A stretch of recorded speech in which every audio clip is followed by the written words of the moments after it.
حب نفسك. ناس كتير هتقولك حب نفسك، لكن محدش هيقولك يعني ايه اصلا تحب نفسك وازاي تحب نفسك.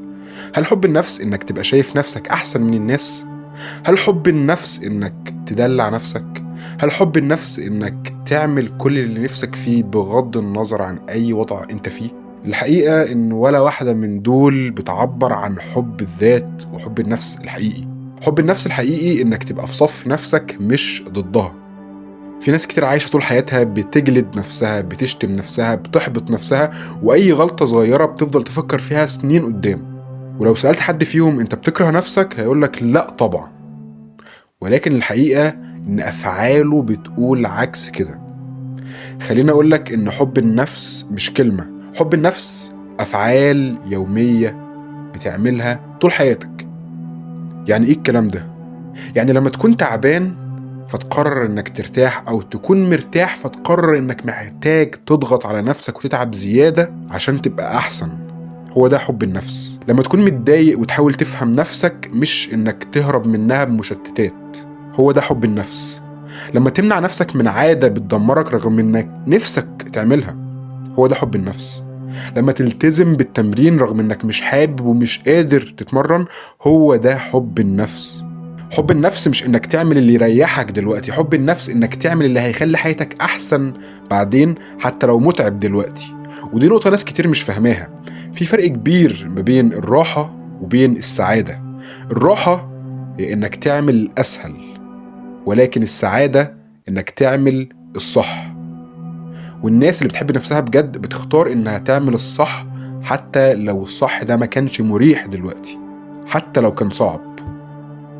خلينا أدلك على تمرين مهم جدا هيخليك تحب نفسك بشكل عملي. اتعامل مع نفسك كأنك شخص تاني مسؤول منك. تخيل ان في شخص عايش معاك 24 ساعة. الشخص ده هو انت. الشخص ده بياكل من اكلك وبيعيش من قراراتك وبيتبني من عاداتك، وهيبقى مستقبله على حسب تصرفاتك اللي بتعملها النهارده. لو الشخص ده بينام 4 ساعات في اليوم وبياكل أكل وحش، لو مش بيتمرن، ما بيتعلمش، مش بيطور من نفسه، يبقى أنت كده بتؤذي الشخص ده. المفروض إنك بتحبه يعني. فاسأل نفسك السؤال ده: لو أنا مسؤول عن شخص بنفس حياتي دي، هقول له يعيش بنفس الطريقة اللي أنا عايش بيها؟ لو الإجابة لأ، يبقى أنت محتاج تحب نفسك زيادة. في فكرة تانية قوية جدا عرفتها، وهي بتقول إنك ابدأ بص لنفسك من منظور النسخة المستقبلية منك.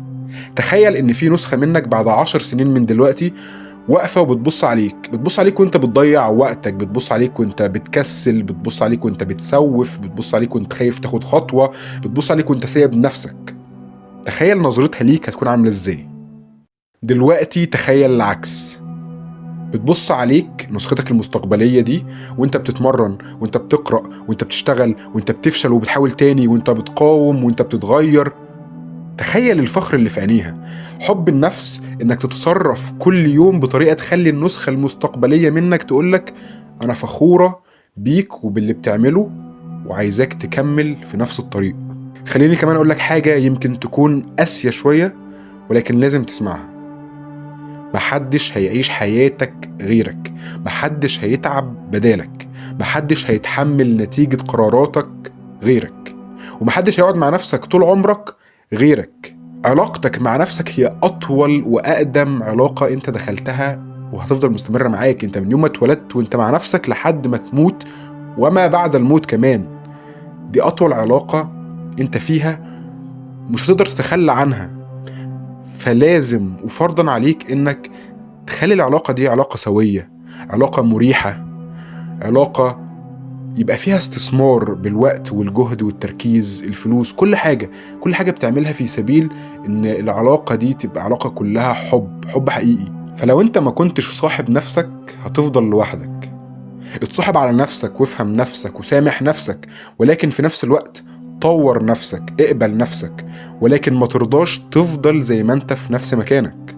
دي معادلة حب النفس. اقبل نفسك زي ما انت واشتغل على نفسك علشان تكون افضل. في الاخر خليني اقولك ان حب النفس مش انك تقول لنفسك انا بحب نفسي وانا كفاية. ده مش كفاية.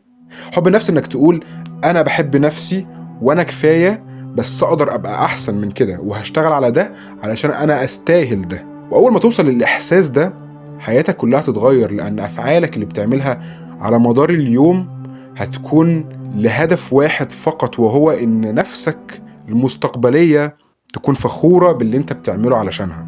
هو ده حب النفس الحقيقي.